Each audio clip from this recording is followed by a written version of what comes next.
You are watching Grace Television.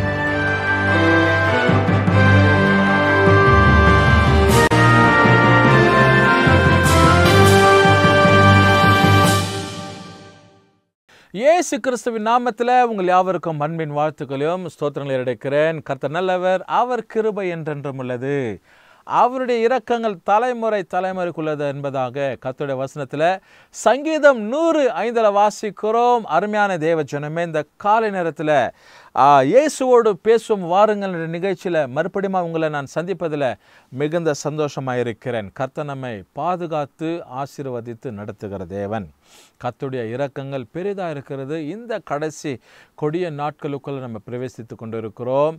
தேவ சமூகத்தில் யாரெல்லாம் அவரை சார்ந்து, யாரெல்லாம் தேவனுக்கு பயந்து அவருடைய சமூகத்தில் நம்ம நடுக்கத்தோடு கூட நம்ம அடங்கி வாழ்கிறோமோ அவங்கள ஆண்டவர் தப்புவிக்கிறவர், அவங்கள பாதுகாக்கிறவர், அவங்கள மேலே ஆண்டவர் இரக்கமாக இருப்பார். யாரெல்லாம் தேவனை விட்டு தூரம் இருக்கிறோம், ஆணவத்திலும் இன்னமாக தன்னலத்தில் வாழ்ந்து கொண்டு இருக்கிறவங்க ஒரு நாள் கைவிடப்படுகிற ஒரு நிலைமை, ஐயோன்னு சொல்லப்படுகிற பரிதாபத்துக்குரிய வாழ்க்கையாடும். யாரும் அவங்கள காப்பாற்ற முடியாது, யாரும் அவங்களுக்காக பரிந்து பேச முடியாது. இப்படி சூழ்நிலைகள் வேறுபட்டு நடக்கிறதான ஒரு காரியமாக இருக்கிறது. ஆகையினால அருமையான தேவ ஜனமே, இன்றைக்கு ஒரு வசனத்தை உங்களுக்காக நான் நினைப்போட்டு ஆசிக்கிறேன். இந்த காலை நேரத்தில் வார்த்தைங்க உங்கள் வாழ்க்கைக்கு, இந்த நிகழ்ச்சியை பார்த்து கொண்டு இருக்கிற உங்கள் வாழ்க்கையின் ஒரு காரியங்கள் மாற்றுவதற்கான அடையாளமாக இருக்கும் நான் சொல்லி யோசித்து, செப்பனியாவின் புத்தகம் 3ஆம் அதிகாரம் 20வது வசனம், தி புக் ஆஃப் செப்பனியா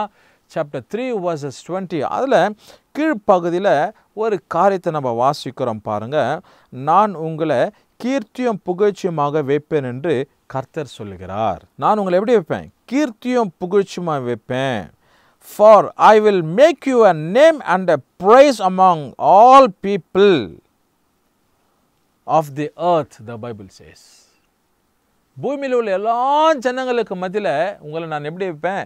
கீர்த்தியும் புகழ்ச்சியுமாக வைப்பேன், ஆசீர்வாதமாய் வைப்பேன் அப்படின்னு சொல்லி ஆண்டவருடைய வார்த்தையை நம்ம வாசிக்கிறோம். இன்னைக்கு ஏதாவது ஒரு நல்ல நிகழ்ச்சியில் போகும்போது நம்ம ஆசீர்வதிக்கிறோம். நல்லா இருங்க, நல்லா சுகமாயிருங்க, சேமமாயிருங்க அப்படின்னு சொல்லி வாழ்த்தி ஆசீர்வதிப்பது உண்டு.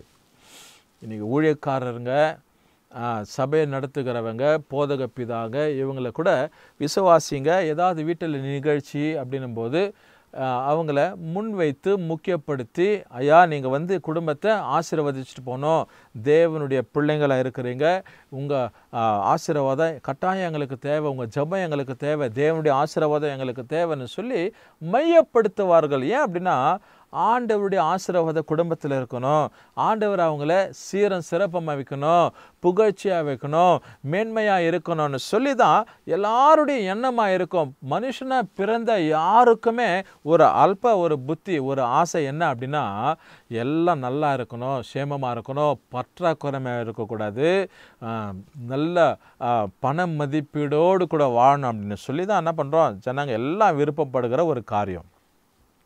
இது சாதாரணமாக எல்லாருக்கும் இயற்கையாக வருகிறதான ஒரு காரியம். கொஞ்சம் ஷார்ட்டேஜ் ஆஃப் மணி வரக்கூடாது. இதை பண்ணுறது, அதை பண்ணுறது, இது பண்ணி அதை பண்ணி ஏதாவது ஒன்று உருட்டல் பெரட்டல் பண்ணி நல்லா வாழ்ந்து அவங்க கடனோ உடனோ வாங்கிய சிலர் வாழ்க்கை கடனாகவே இருக்கும். அவங்க மறிக்கிற வரலையும் பாருங்கள்.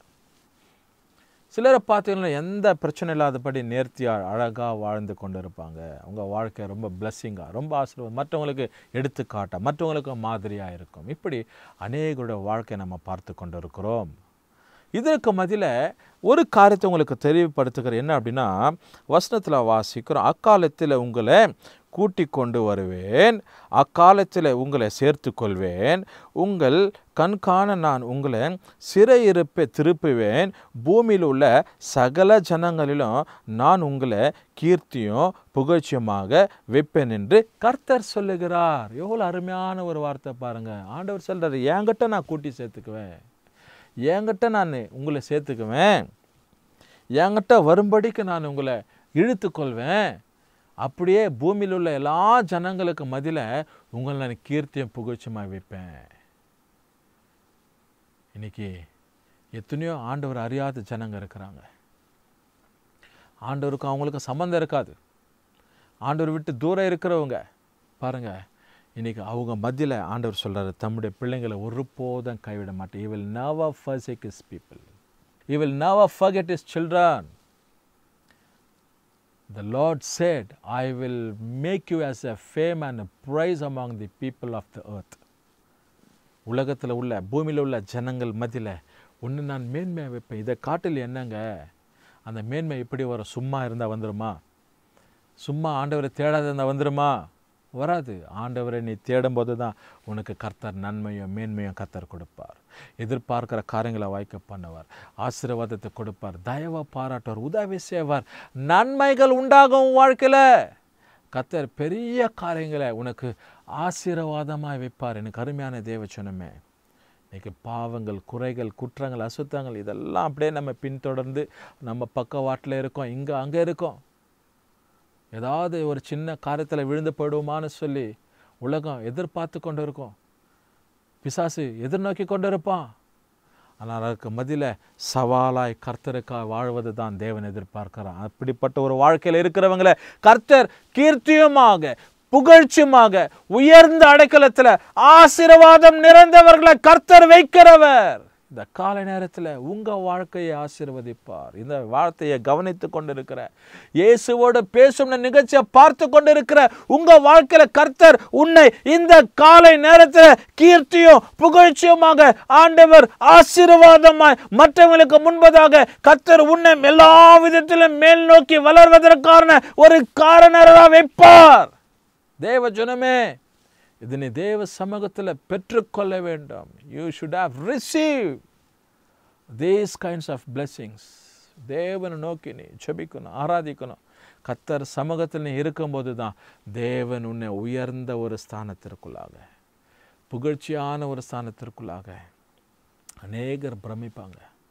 சிலரை பார்த்துருப்போம், நம்ம கூட தான் படிச்சிருப்பாங்க, நம்ம கூட தான் பிரைமரி ஸ்கூல், நம்ம கூட தான் ஹை ஸ்கூல், நம்ம கூட தான் காலேஜ்.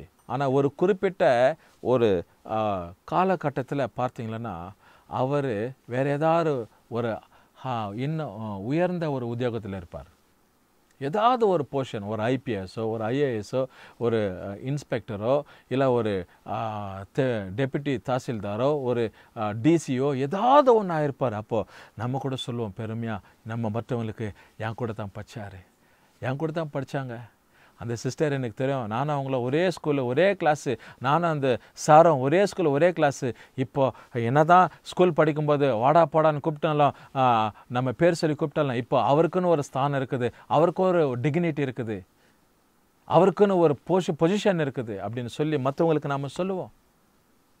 நம்ம போல தான் மற்றவங்கள வந்திருப்பாங்க, அவங்ககிட்ட சொல்லுவோம், என் கூட தான் படித்தார், என் கூட தான் இந்த கலெக்டரு ஹைஸ்கூல் பண்ணார், நானும் காலேஜில் ஒரே கிளாஸ் 2 பேரும். இன்றைக்கி அவருடைய சிச்சுவேஷன் வேறு, அவர் பாரு எவ்வளோ உயர்ந்த பதவியில் இருக்கிறாரு, நானும் நல்லா தான் இருக்கிறேன், நானும் ஒரு கவர்மெண்ட் வேலையில் தான் இருக்கிறேன், நானும் எக்ஸ் ஆர்மி தான் அப்படின்னு நம்ம கூட என்ன பண்ணிக்குவோம், சொல்லிக்குவோம். இதெல்லாம் தேவனால் வரப்படுகிற ஒரு ஆசீர்வாதம், தேவனால் வரப்பண்ணுகிற ஒரு மகிழ்ச்சியான ஒரு காரியம். இன்றைக்கி இப்பேற்பட்ட ஒரு ஆசீர்வாதமான ஒரு வாழ்க்கையில் தான் நீ வாழணும், வளரணும்னு சொல்லி ஆண்டவர் விரும்புகிறார். ஜெபம் பண்ணுவோம். நல்ல ஆண்டவரே, உம்மை நாங்கள் துதித்து போற்றி வாழ்த்தி மகிமைப்படுத்துகிறோம், ஸ்தோத்திரிக்கிறோம், வாழ்த்துகிறோம், கனப்படுத்துகிறோம். இயேசுவோட பேசும் நிகழ்ச்சியை பார்த்து கொண்டிருக்கிற பிள்ளைகள் எல்லாரும் நீர் ஆசீர்வதிப்பீராக. ஆண்டவர் இயேசு நாமத்தில் ஜெபிக்கிறோம் நல்ல பிதாவே, ஆமென். கர்த்தர் உங்களை ஆசீர்வதிப்பார்.